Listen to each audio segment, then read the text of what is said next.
দেশের নিয়ন্ত্রণ নির্বাচন কমিশনকে নিতে হবে। 12 তারিখ পর্যন্ত বাংলাদেশের সরকার নির্বাচন কমিশনের সরকার, সেটা নির্বাচন কমিশনকে এক্সার্ট করতে হবে। ধন্যবাদ সবাইকে। জি, আমাদের যে 5টি বাতিল হয়েছিল এখন পর্যন্ত, যেটা আমরা হিয়ারিং করেছি, একটি ছিল তিতাসের গ্যাস বিল বাকি ছিল, উনি গ্যাস বিল দিয়ে দিয়েছেন। একটি ছিল ফর্ম উনি জমা দিয়েছিলেন কিন্তু গ্রহণ করেনি, সেটা উনি ফর্ম আজকে জমা দিয়ে দিয়েছেন। একটি ছিল হলফনামায় ভুলে লিখেছে যুক্তরাজ্যের নাগরিক, সেটা পেন্ডিং আছে।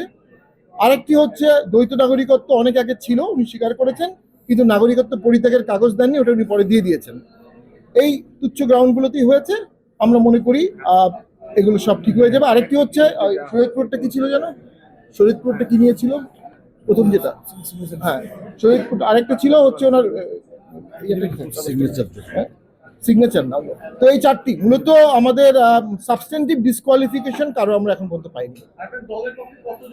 আমাদের দলের পক্ষে এখন পর্যন্ত 25-এর উপরে আপিল করেছে এবং আমরা আশাবাদী প্রায় সবগুলোই আমরা আপিলে বৈধতা পাবো, এ বিষয়ে আমরা আশাবাদী। আপনার একই কারণে কিন্তু অন্যান্য দলগুলো কিন্তু অবৈধ হচ্ছে, দ্বৈত নাগরিক কিংবা স্বাক্ষরে আপনাদের মিল নেই। আপনি কেন বলছেন যে আপনারা ন্যায়বিচার থেকে বঞ্চিত হচ্ছেন না? বলের কথাটা বারবার কেন আসছে না? আমরা মনে করি দ্বৈত নাগরিকত্ব থাকলে অবশ্যই এটা ডিসকোয়ালিফিকেশন, এবং দ্বৈত নাগরিকত্ব বাতিল না করে কেউ ভোট করতে পারবে না। আমাদের যে প্রার্থী তিনি দ্বৈত নাগরিক না, তার এফিডেভিটে ভুলবশত নাগরিকত্বের জায়গায় যুক্তরাজ্য লিখেছেন, শুধু এই একটি অক্ষর। তো সেটি এখন শুনানি হচ্ছে এবং এটা এখন ট্রাইব্যুনালের জুরিসডিকশনে আছে, পেন্ডিং লাইট। আমরা দৃঢ়ভাবে আশাবাদী all doubt has to be resolve in favour of the candidate. এটা হচ্ছে ইনক্লুসিভ ভোটের প্রথম শর্ত।